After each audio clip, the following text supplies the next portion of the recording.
Hey everyone, welcome back to the channel. This video is going to be rather different from all the other videos that I've been posting here for the past few weeks and months, and really for the better part of the last year, because I want to take a moment and just have an open dialogue, a conversation between me and you, the viewer of this channel, the subscriber of this channel, about product reviews. I'm making this video because I want to make absolutely sure that I am being as clear and as transparent and as forthcoming with information as I can possibly be. And it's something that honestly has been bugging me, and I've been writing a bunch of stuff about it, and I ended up coming up with just 6 things that I want to quickly address and mention and put together in one video to share with you. And the first question is, why product reviews?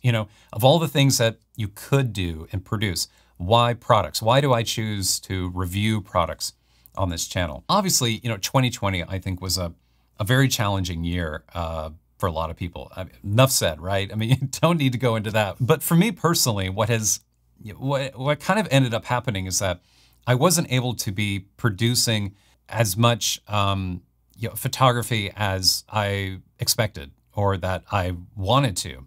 I actually had a couple of trips planned last year that I had to cancel, obviously because of COVID-19 and because of travel restrictions. I happen to live in a city, and I enjoy living in a city. I mean, I enjoy the type of lifestyle that it offers and all that kind of stuff. But on the downside, I don't live in a place where I can just drive 15-20 minutes away and have a landscape to be shooting, unlike some other photographers that you may be familiar with here on YouTube. So I can't really travel, and I can't really be producing anything new at this time. I am dying to do so though. I am just, it's probably a topic for another video, but I've been trying to find more just creative ways of filling the void of creating content for this channel, to continue building this channel and building an audience. And one of the ways I've been doing that has been by focusing more of my attention and time on products. That said, I am not complaining in the least, because before I started creating content here on YouTube,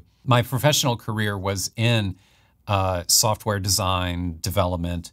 There is something just really exciting to me about that magical Venn diagram between design and engineering and brand/marketing, where you have all these different disciplines, all these different people with unique skills and talents that come together to make a finished product that is greater than the sum of its parts. There's something magical about it that happened because you involved all these people, these highly skilled and talented people from all these different disciplines, to come together and make something that they couldn't have created individually.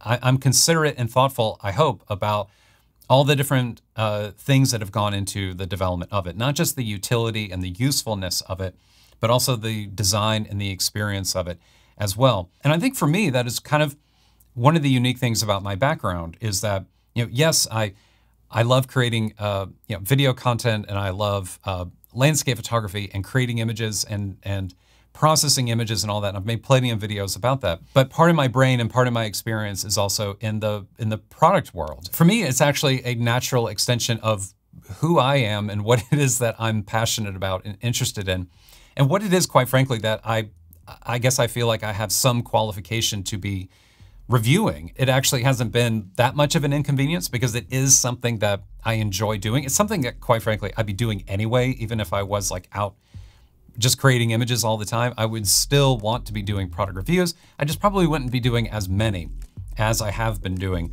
over the past few months. All right, so second question, how are reviews typically made? Like, what's included, what's excluded? In general, one of the things that I have found to be really tricky and challenging, but actually kind of creatively motivating and actually I think rather enjoyable to figure out, is how do you produce a complete, well-rounded review with all the information that someone could possibly want to know, all the important points, within a time frame that is appropriate and is digestible for a platform like YouTube. Because YouTube, you'll have someone's attention for maybe 10, 15, maybe 20 minutes, something like that, and then they're off. And that's actually very different from how television and film work. I actually went out to YouTube a few years ago. It was like a business trip kind of a thing.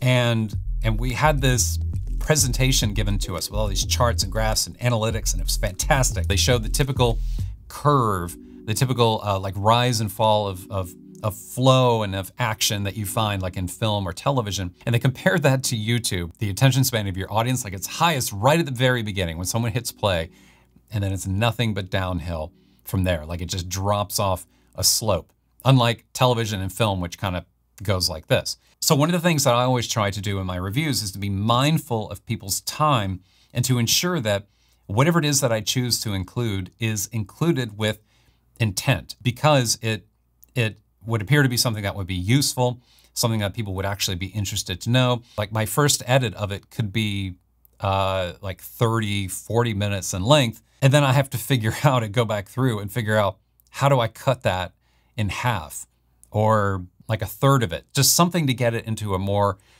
digestible form. And unfortunately, what happens then is that then you have to make editorial decisions about what is important, what needs to be in, what should be out.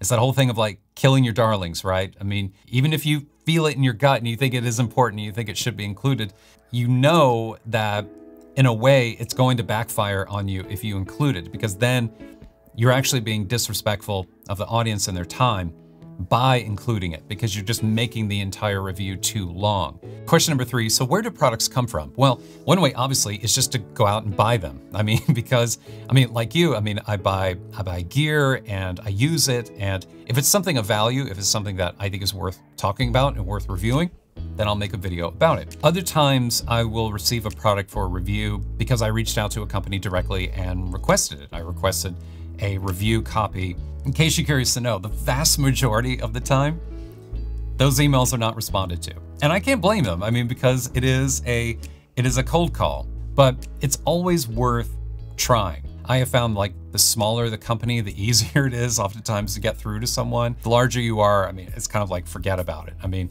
You're not gonna find someone on your own. They have to find you. And oftentimes what ends up happening is the latter. Like, people, like a company will find me because either I bought one of their products and reviewed it, or it could be because I reviewed a product that perhaps one of their competitors makes. As far as where they come from, either I buy them or they are offered to me for free in exchange for a review. Okay, question number 4, which actually dovetails nicely into the previous question. What terms do I agree to? What type of agreement or understanding is there between me and a company typically when a product is provided? I have to tell you that this is actually one of the more surprising and I think just generally positive things about this experience that I've had. In all the companies that I've corresponded with and worked with, there has not been a single instance where a company has said, you should say this or you should not say that. There has not even been like a polite, we would appreciate it if you focused on this, or we would appreciate it if you didn't focus on this too much, or anything of the sort. Every single time it's been, happy to support your channel, happy to share this with you. Hope you enjoy it. Let us know if you have any questions. Let us know when the review goes live. And that's typically it. All right, so next question, I want to address the topic of negative reviews, because this is really, I think, a philosophical thing in any type of review that someone may be doing, whether they're doing tech reviews or whether they're reviewing movies, or, I used to review music back when I was in my mid-20s. I used to interview artists as well, which was always really, really cool. And one of the things that, you would oftentimes hear people ask is, when do you choose to write a negative review of something? When is it worth publishing a negative review of an album, or really of anything? I kind of feel like the only times in which it's really worth creating a negative review of something and going to the effort of doing that is if it is something, a product that is being made by a company that has a very, just a strong brand, like a company that has a certain amount of success and a following, and there's a large audience base, and they're a company, it's not their first day at the rodeo, in other words. Like, these are companies that know how to build successful products. They are people that have done it time and time again. Whereas if it's a product that's kind of from a smaller company that's kind of getting started, still trying to figure things out, still refining and trying to improve what they're doing, and if it's a company that no one's ever heard of, that no one knows about, well, it's probably not worth my time, and it's probably not worth your time either. So final question, what happens to a product after it's been reviewed, after after a video's been edited and uploaded to YouTube, and what happens to it thereafter? Where does it go? Well, this is actually the really fun thing about making this channel, is the fact that, you know, if I receive a product and if I use it and like it and feel it's of value, I put it to use. I mean, after the video is done and published and all that, I mean, it is something that I actually use in the production of content for this channel and in my landscape photography work as well. I mean, like right now, I'm looking at a tripod and a fluid video head underneath this camera setup here that I received for review, and I'm still using it. It's still great. I have a, you know, like an RGB panel light back here that I reviewed recently. That is obviously still being used, and I use it in other videos as well. I want to be doing more giveaways in the future, because I think at some point there's probably going to end up being some redundancy in what I have. Like, I'm going to end up having, like, for example, more filters than I really need for my own workflow that aren't really doing anything more for me. Like, I have more than enough, and it would be good to be doing some giveaways. I've done one of those once before, and I would like to do some of those again. All right, folks, I hope that answered any questions you may have had about product reviews on this channel. Where do products come from? How do I receive them? What happens to them after a review? If for some reason I didn't answer a question, feel free to leave a comment below. You can also reach out to me directly anytime over at Instagram. I'll put my information up here on screen. And by the way, my next product review video, assuming all goes well over the next few days, going to be publishing a video about L brackets for the Canon EOS R5 and R6, because I've been needing an L bracket and I've been shopping for them. So hopefully that video will go up on time if everything goes as planned. So at any rate, if you'd like to check out that video and future videos on this channel, please remember to subscribe to this channel. And if you enjoyed this video, if you got something out of it, please remember to give it a thumbs up as well. Always appreciate your time and attention. Always appreciate you being here. I'll see you next time.